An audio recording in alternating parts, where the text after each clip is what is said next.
Good morning. Dr. Mary here, and I'm getting ready to do a series of past life readings for someone. And I thought about this quote that I had written down. One of the ways that we can get an idea about past lives or how they can occur to us can be through reading something and feeling like we have been there. And I felt that way when I read The Mists of Avalon by Marion Zimmer Bradley. And this was a long time ago. I don't even remember when, but very much into the Arthurian legends and the Celtic world. It's a beautiful book, and on page 12, one of the characters, Igraine, says, "But if men do not believe in more than one life, how will they avoid despair?" That's a very powerful statement. And as I thought about this, at that time, there was a warring going on between the Christians and everyone else. Some things never change.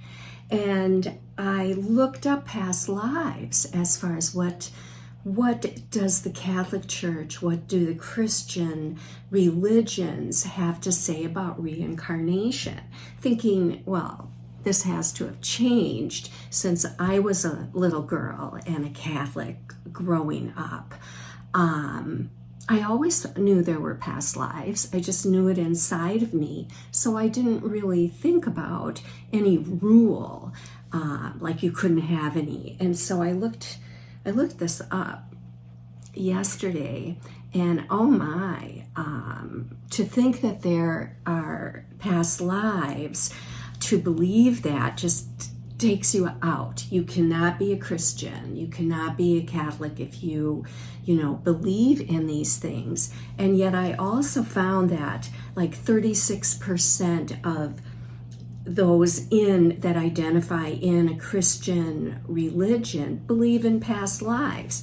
So that gets me thinking about rules, and what kind of rule tells you what you can think and have it be a sin, that just racks you. But this is the belief that we have one life in one physical body, and then we're going to die at the end, and that's it. We're going to get judged, and then we're going to go to heaven or to hell. And that really, really sucks.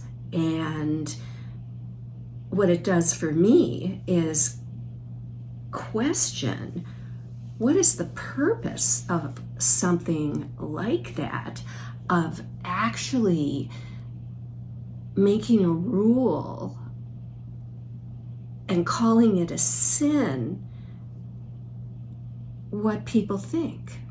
And so if you think you've had other lifetimes, you're extremely perceptive, and it's absolutely marvelous and absolutely true.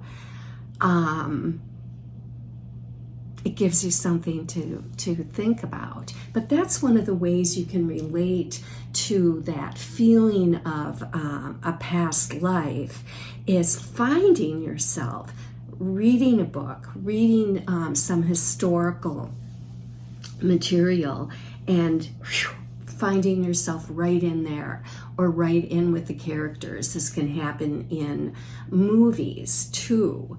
And documentaries are great, but if you really want to know the truth of life, read fiction.